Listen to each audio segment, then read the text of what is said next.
यदि नहीं क्षमता है आपको कंट्रोल करने की, तो उसका सबसे अच्छा है एक प्रॉपर वे से अपनी बात शालीनता से रख दी जाए। बस उसी ढंग में ना रखी जाए जैसा वो सामने वाला ढंग को अपनाता है, उसी वे में नहीं आंसर किया जाए। Way of our answering is totally different, वो अलग होना चाहिए। यानी हम अपना आंसर रखते समय अपना आपा ना खोए, बहुत सहजता से अपनी बात रख दें। सबसे अच्छा सोल्यूशन ये होता है, यानी अपनी बात भी रख दी जाए और काम भी ना बिगड़े। कठिन है, थोड़ा आसान नहीं होता है, कठिन होता है बहुत महाराज जी। वो तो फिर वो बोलते हैं ना, बैर क्रोध का अचार या मुरब्बा होता है। क्या तो बैर? वो क्रोध का अचार या मुरब्बा होता है। अच्छा, क्रोध का अचार या हाँ, मुरब्बा जो होता कि है? पहली बार ऊपर सुनी हमने लाइन तो। नहीं, ये हम लोग ने बचपन से सुनी। अच्छा, वैर क्रोध का अचार या मुरब्बा होता है, अच्छा, मतलब जो मुरब्बा होता है। जो अंदर ही अंदर गलता जाता है। अच्छा, अंदर ही अंदर गलता हाँ। जाना। अचार जितना पुराना हो वो और मतलब गलता जाता है। अच्छा, अंदर ही अंदर उसका टेस्ट अच्छा, अच्छा लगता है कि सड़ते रहता है क्या? हाँ हाँ, तो ऐसा वाला मौन नहीं कह रहे हम।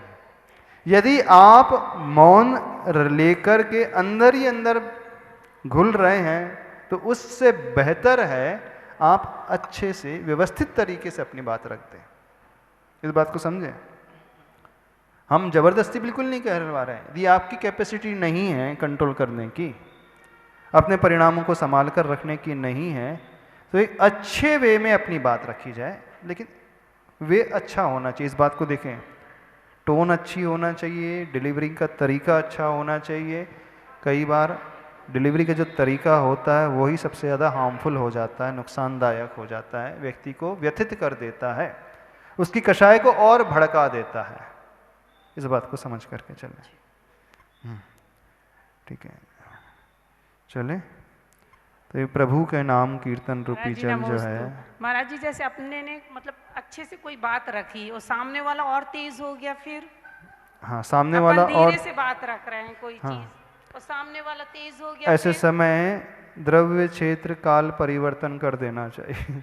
क्षेत्र थोड़ा सा बदल दी जाए, या तो अपने उपयोग को, थॉट प्रोसेस को अपन बदलने की कोशिश कर दें, अलग हट जाएं, क्योंकि उससे वातावरण और बिगड़ेगा, परिस्थिति और वर्ष से वर्स्ट होते चले जाएंगी। तो वर्स्ट पर सिनेरियो क्रिएट हो जाए उससे पहले ही अपने आप को हटा ले। महाराज जी कोशिश तो बहुत होती, लेकिन इतना चेंज आ ही नहीं पा रहा। किसी की कोशिश बहुत होती लेकिन चेंजेस नहीं आ पा रहे। क्योंकि किसी ने एक क्वेश्चन और किया था, हमारी शांति कहीं कायरता तो नहीं कहलाएगी? किसी ने एक प्रश्न किया था, हम कब तक सहन करते चले जाएं, सहन करते ही जा रहे हैं तो फिर तो एक कायरता हो गई। आपको भी लगता है ना? नहीं लगता? लगता है? कितने लोगों को लगता है? शांति का वातावरण हम बना करके रखते चले जाएं, हम क्षमा ही धारण करते चले जाएं, दूसरे को माफ़ ही करते चले जाएं, ये कायरता की कैटेगरी में तो नहीं आ जाएगी? अब जो इतना नहीं रख पाता है तो कब तक सहन करता चले जाए? नहीं। तो आचार्य भगवान ने कहा है, श्रावक के लिए उसकी विरोधी हिंसा का त्याग नहीं होता है, आरंभी और उद्योगी हिंसा का त्याग नहीं होता है, उसकी संकल्पी हिंसा का त्याग होता है। क्या इसका मतलब? वाला बहुत ज़्यादा कर रहा है, अनीति और अत्याचार ही करने लगा, अन्याय का ही पालन करने लगे, तो श्रावक की भूमिका में रामचंद्र जी की जैसे वह शालीन तरीके से शस्त्र उठा सकता है। हाँ, शालीन तरीके से, हाँ, शालीन तरीके से। तरीका याद रखना, रिटेलिएशन होना चाहिए लेकिन परिस्थिति बिगड़े ना, इस बात का ध्यान रखना चाहिए। हाँ, बिल्कुल तरीका चाहिए, अपनी बात को कहने का भी तरीका चाहिए। उससे उसका सबसे अच्छा तरीका वो व्यक्ति जिससे दबता हो, जिसको मानता हो, उसको मीडिएटर में रख कर के अपनी बात कह रही है तो हो जाता, कई बार हो जाता है। अब आप कहोगे कि महाराज जी ये सब बहुत ऊंची लेवल की बातें, सब प्रैक्टिकल लाइफ में पॉसिबल नहीं होती है, सब है, ऐसा कहोगे? नहीं, यदि अच्छे से रहना है तो समाधान तो ऐसे निकलता है। हाँ, बहुत ज़्यादा अन्याय ही होने लगे तो फिर व्यक्ति उसका जवाब दे भी सकता है, लेकिन जवाब देने का तरीका गलत नहीं होना चाहिए। अब वह चोरी उचक्की के तरीके को अपना रहा है, गुंडे मवाली के तरीके को अपना रहा है, तो आप भी उसी तरीके को ना अपनाने लगे। आप जो है नीति न्याय के अनुसार पुलिस आदि का आलम्बन लेकर के उस प्रकार से करें, अथवा जिससे वो समझ सकता है उसका माध्यम लेकर के कार्य किए जाना, वे ये होता है। महाराज जी, एक तरीका ये होता है कि मान लीजिए कोई आपसे बात करने में इंटरेस्टेड नहीं है या उसे अपना बैर बढ़ा के रखना है, लेकिन हमें अपनी तरफ से बैर नहीं रखना है, तो अगर हम ये तरीका फॉलो करते हैं कि भाई हम 3 बार उससे बोलेंगे, और अगर 3 बार में भी उसने हमारे जय जिनेंद्र का या हमारी किसी बात का रिस्पॉन्स नहीं दिया, तो हम फिर आगे हम भी उसको इग्नोर ठीक है, करना स्टार्ट कर देंगे। सकते, कोई बाधा तो नहीं है उस उसमें। स्थिति में भी क्या हमारा उसके प्रति बैर रहेगा? ये आप स्वयं जानेंगे। उसे देख करके अंदर ही भड़क तो नहीं रहे हैं ना? नहीं, यदि हमने भड़क रहे हैं तो वैर है, हमारे लिए आपके वो लिए- एग्जिस्ट ही नहीं करता। हाँ, तो वो फिर- स्थिति हो जाए, वो अस्तित्व विहीन जैसे हो जाए, हाँ। होना ना होना उसका आपके लिए बराबर हो जाए, तो फिर वैर नहीं है। लेकिन आप अंदर ही अंदर उबल रहे हैं तो फिर वैर है। चलिए अगला श्लोक देखते हैं। तो कहने का मतलब, कंक्लूजन क्या निकला? प्रभु का नाम स्मरण, प्रभु का कीर्तन जो है उस अग्नि को बुझाने वाला होता है। ये श्लोक को पढ़ने से हमारा नेचर इस प्रकार का धीरे धीरे बनता चला जाएगा।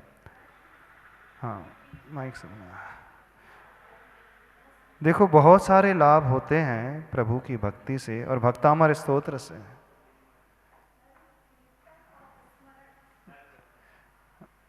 हाँ, क्या हुआ? नमस्ते महाराज जी। महाराज जी, कीर्तन और स्मरण दोनों में क्या डिफरेंस है? स्मरण में मन ही मन व्यक्ति याद करता है, कीर्तन में मन के साथ वचनों का प्रयोग करता है, आलम्बन लेता है बोल बोल करके।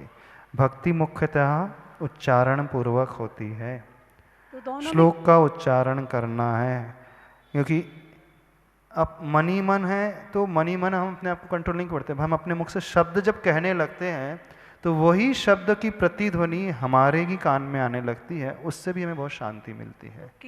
कीर्तन में पाठ करना होता है, अच्छा। सही तरीके से उच्चारण करना होता है, घोष पूर्वक उच्चारण जो होता है, आमनाय स्वाध्याय कहा जाता है ना, उस प्रकार से।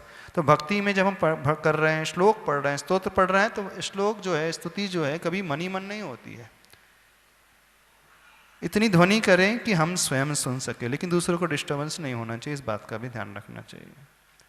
कीर्तन में पाठ होगा, आप ध्वनि निकालोगे, शब्द का उच्चारण करोगे, आप सुन पाओगे स्वयं भी उसको। अगला श्लोक लेते हैं। रक्ते रक्ते क्षणं समदको किल कंठ नीलम। पढ़ो। रक्ते क्षणं क्रोधोद्धतं फणिनमुत्फणमापतन्तम्।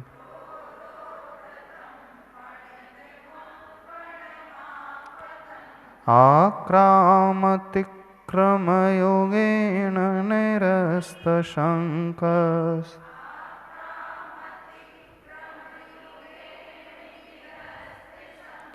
त्वन्नामनागदमनि हृदयस्य पंसः।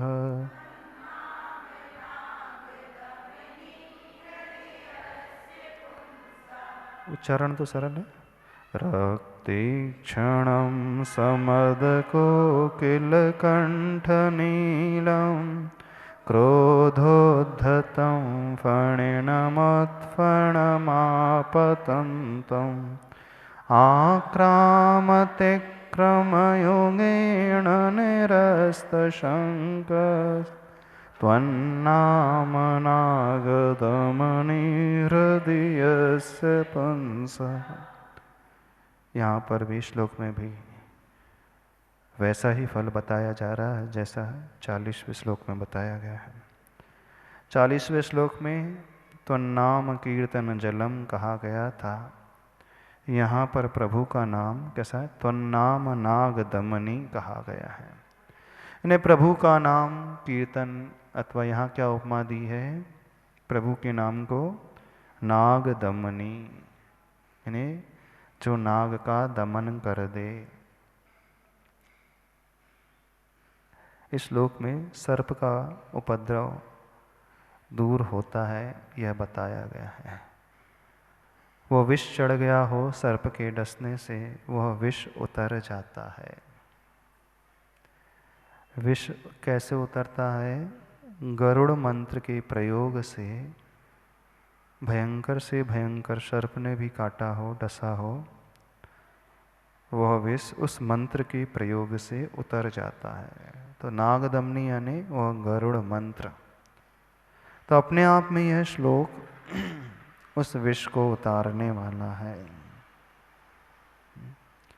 अब देखेंगे अपन पिछले 4-5 श्लोकों से जो वर्णन आचार्य प्रवर कर रहे हैं इस पूरे भक्तामृत स्तोत्र में, प्रभु की महिमा का प्रयोग किस रूप में बता रहे हैं, उसके फल के रूप में पूरा वर्णन चल रहा है। चूँकि भक्तामृत अब कंप्लीशन की ओर है, समाप्ति की ओर है। जब भी कुछ कंप्लीट किया जाता है तो उसका फल हमें क्या मिलता है? आप पढ़ाई करते हैं, किस लिए पढ़ाई करते हो? फल की प्राप्ति के लिए। आप मेहनत करते हो, बिजनेस कर रहे हो, ऑफिस जा रहे हो, किस लिए? कुछ ना कुछ फल आप अपेक्षित रखते हैं, सोचते हैं। आप घर गृहस्थी संभालते हैं, किस लिए? सवेरे से मेहनत करते हैं, चौका चूल्हा में लगे रहते हैं, किस लिए? कुछ ना कुछ फल सोच करके ही काम करते हैं ना। कोई भी जो क्रिया की जाती है उसके पीछे कुछ उद्देश्य छिपा हुआ होता है और वह उद्देश्य होता है फल की प्राप्ति का उद्देश्य। ऐसे ही ये भक्तामृत स्तोत्र जब किया जा रहा है तो यहाँ पर यह बतलाया जा रहा है इस स्तोत्र के पाठ से, ऐसी भक्ति से किस किस प्रकार का फल मिल सकता है। फल मिले इस आशंका से नहीं करना, पर फल ऐसा मिलेगा यह बताया जा रहा है। किस वाले श्लोक में? 40-41 में। हाँ हाँ, यदि सांप सामने दिख जाता है तो यह श्लोक निकल जाता है मुख से। अच्छा, आप लोगों के जीवन में सांप आते रहते हैं क्या? हाँ, कभी देखे हैं क्या आप लोग? कितने लोगों सांप देखे हैं रियल लाइफ में? जू में नहीं, नागपंचमी वो सपेरे की पेटी वाले में सांप की नहीं बात कर रहे हैं। अच्छा, जो गांव वगैरह में रहते हैं जहाँ पीछे खेत आदि रहते हैं, शहरों में तो नज़र नहीं आते कभी। हाँ हाँ, जो छोटे कस्बे आदि में रहते हैं जहाँ आसपास जंगल लगा हुआ होता है, खेत खलियान होता है, वहाँ प्रायः, अथवा जहाँ बांस आंस के जंगल होते हैं वहाँ प्रायः। अच्छा अच्छा अच्छा, जंगल से नहीं आते, नाली से आ जाते हाँ, आ भी जाते होंगे। हाँ अच्छा, हाँ, सांप नहीं है तो वो छोटे छोटे क्या बोलते हैं उसको? सांप की मौसी क्या बोलते? पनियल सांप। अच्छा अच्छा, आ जाते हैं। अच्छा, जब सांप आप देख लेते हैं, फेस करते हैं, तो ये तुरंत ही 41वां श्लोक अच्छा सबको याद हो गया, अच्छी बात है। तो क्या इसका रिजल्ट क्या निकल कर के आया आपको? पढ़ने के बाद चला जाता है? हाँ अच्छा, आप जैसे ही पढ़ते हैं तो आपको लगता है गरुड़ मंत्र आ गया, ऐसा? हाँ, सामने वाला व्यक्ति अथवा सामने वाली महिला जो है गरुड़ मंत्र का प्रयोग कर रही है, ऐसा ऐसा सोचता है सांप? क्या है? अच्छा, सांप क्या सोचता पता नहीं।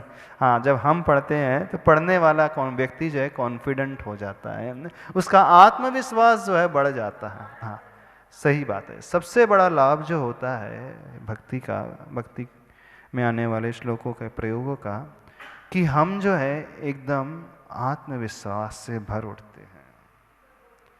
बस वही आत्मविश्वास जो है हमें जीत दिला देता है। कोई भी पशु के सामने, तो चाहे वो जहरीला हो, हिंसक हो, यदि आप आत्मविश्वास से डटे खड़े हैं तो वो धीरे से निकल जाता है, और आप घबराते हैं तो वो और घबराता है, आप डरते हैं तो वो और डरता है। जैसे आप रास्ते में चल रहे हो, कोई भौंकता हुआ जीव आ गया, कुत्ता आ गया, आप जितना दौड़ोगे वो उतना दौड़ाएगा। हाँ, आप डर करके भागने लगे, वो और स्पीड बढ़ा देता अपनी। हाँ, और आप उसके भौंकने पर खड़े हो गए शांति से, फिर वह भी शांत हो जाता है। हाँ, बंदर, क्या बंदर? अच्छा, बंदर के भय में कौन सा श्लोक, बिल्ली के भय में कौन सा श्लोक, और अच्छा डॉग के भय में कौन सा श्लोक? अच्छा, और मनुष्य के भय में कौन सा श्लोक? ये नहीं पूछा आपने? कौन सा श्लोक? आप किसी से भी, किसी जीव से भी भयभीत हो रहे हैं, कोई भी श्लोक पढ़ लो। चलो हम तो बोल रहे हैं, हम तो पर्टिकुलर इसके लिए बात नहीं कर रहे। यहाँ पे ये नहीं कहा कि इस श्लोक को पढ़ना, पहली बात तो ये समझ लें। यहाँ पर क्या कहा गया? त्वन्नाम नागदमनी, यह कहा गया है। त्वन्नाम कीर्तन जलम, यह कहा गया है। चाहे वो श्लोक संख्या 40 हो, 41 हो, और हर एक श्लोक से भिन्न भिन्न उपद्रव उपसर्ग को जीतने का तरीका बताया गया है, लेकिन सॉल्यूशन प्राय सब जगह एक ही निकल करके आ रहा है, त्वत्नाम एव। हे प्रभु, आपका नाम ही, आपकी भक्ति ही है। आप कोई भी श्लोक पढ़ दो, हो जाएगा काम। हम तो बोल रहे हैं, हम एक श्लोक तक ही क्यों रुके रहे? यहां यह लिखा नहीं कि 41वां श्लोक पढ़ने से भगवान सर्प का विष दूर होता है। यहां पर यह वर्णन किया जा रहा है, यदि परिस्थिति ऐसी है कि सामने वाला वह सर्प इतना भयंकर है, क्रुद्ध है, लाल लाल आंखों से भरा हुआ है, लपलपाती जीव बाहर आ रही है, दो मुखी जो जीव होती है वो आ रही है, वो मानो डसने को ही है, फुंकार ही रहा है, काटने को ही है, उस समय तो नाम नागदमनी। हर श्लोक में यदि हम उठा करके देखो, प्रभु के नाम अथवा गुण का ही वर्णन किया जा रहा है। बस ऊपर के शब्दों को, ऊपर के चरणों में आने वाले शब्दों को बदल दिया गया है। तो आपको किसी भी जीव का, पशु पक्षी का भय हो, जिसमें आपकी श्रद्धा हो, वो श्लोक आप पढ़ लो, चल जाएगा। आपकी श्रद्धा 41 में तो 41 में से भी काम हो जाएगा। आपकी श्रद्धा 40 में, 40 में से भी काम हो जाएगा। वो श्लोक आपका काम नहीं कर रहा, पहली बात तो ये समझे। उस श्लोक को पढ़ने के पश्चात जो आपका आत्मविश्वास पैदा हुआ है, वो काम करता है। जो समर्पण का भाव प्रभु भक्ति के प्रति पैदा हुआ, वो कार्यकारी होता है।